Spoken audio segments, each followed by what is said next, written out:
कि कोई एक आदमी हमरा के बियाह करे के चाहे तो ऐसा बात ना, ढेर सारे दीवाना बड़न हमार, तो ढेर दीवाना बड़न हमार, तो इंस्टाग्राम पे तो लगातार हमरा लगे I love you I love you I love you comment आवेला। तो एक के शादी कर लेम तो आइलो हो बारात करे बाकी हमसे बात करे, मांगे में मोबाइल नंबर लगो तारू हाथ धरे। अच्छा लगे दोनों के मतलब सबसे ज्यादा के सुंदर लागेला, पवन सिंह की खेसारी? हमरा नजर में तो या हम रोवे ज्यादा सुंदर लगे नहीं।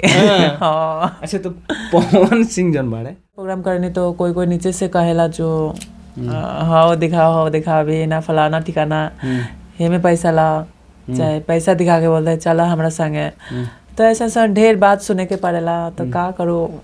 अच्छा सोनी हमारा साथ में सोनी बाड़ी, सोनी के बारे में हम बता दी तो सोनी अभी सोशल मीडिया पे बहुत वायरल बड़ी और सोशल मीडिया पर इनकर 1,07,000 लोग चाहे वाला बा।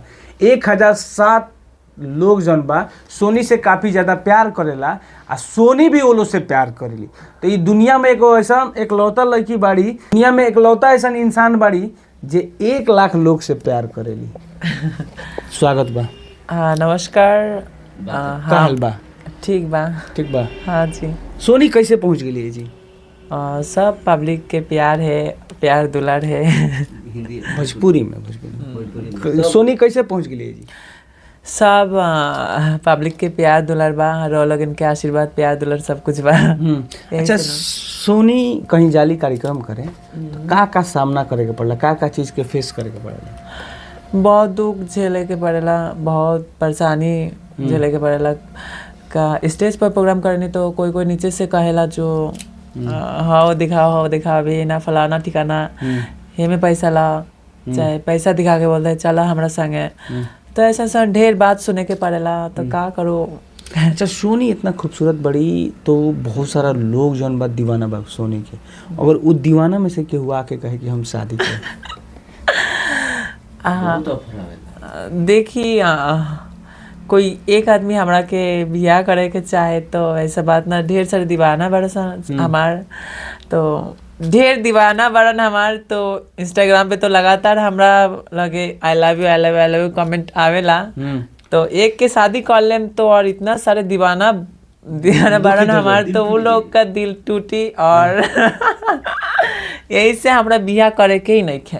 बियाह ना करबू ना, बियाह कर लेम तो हमार दीवाना जन लोग है तो सबका दिल टूट जाए। हाँ।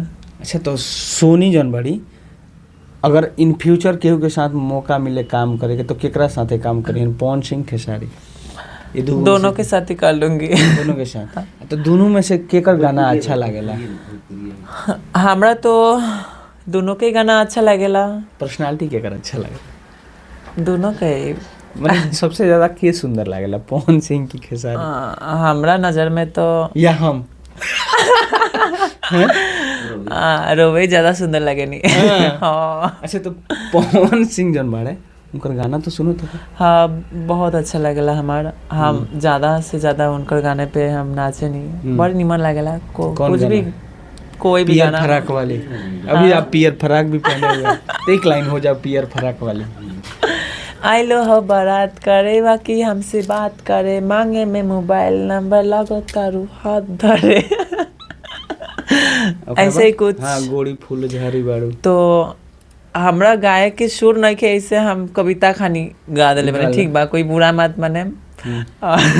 अगर केहू कहे कि ना हमरा सोनी से मिले के बा तो कैसे मिलल जाए सोनी से? हम छपरा जिला जनता बाजार पे रहे नहीं, तो जनता बाजार पे आके पूछे, और जनता बाजार के पास नया पेट्रोल पंप के लगे हमरा यानी सोनी डांस ग्रुप में हेजिया के पूछे तो दिखा दी कि सोशल मीडिया पर कहाँ तैरत रहेली सोनी? माने इंस्टाग्राम है हमार सोनी कुमारी 069, ये हमार इंस्टाग्राम आईडी है। इसमें हमरा के फॉलो करें और लाइक कमेंट शेयर। जे लोग प्रपोज कर तो ओकरा का मतलब जारी रखी? हाँ करत रही ऐसा ही, एगो हमार प्यार चाहिए, ऐसा ही प्यार दुलार देते रहे हम लोग और बहुत आगे बढ़ाई। बाकी रुआ सोनी के सुन्नी है जौन सोनी जौन बाड़ी काफी खूबसूरत देखत हुई कैमरा स्क्रीन पे भी देख सकत नहीं इनका रील भी बहुत वायरल बा जौन साइड स्क्रीन पे चल रहा बा। ई वीडियो के बारे में रुआ का कहेम अपन राय जरूर देम। अगर रुआ सोनी के बुक करे के बा सटा बुक करे के बा अगर सोनी के रुआ बुक करे के बा कार्यक्रम करावे के बा तो सोनी के सोशल साइट पे भी रुआ जाके बुक कर सकता नहीं और साथ में इनका इंस्टाग्राम आईडी पर जुड़ के भी इनसे बात कर सकता नहीं। और रुआ शादी अगर करे के बा सोनी से तो लगातार प्रयास करी हो सके रुआ सफल हो जाए। हाँ प्रयास जारी रखी सब प्रयास जारी रखी। फिलहाल अभी हम शादी करे वाला बानी इनका से।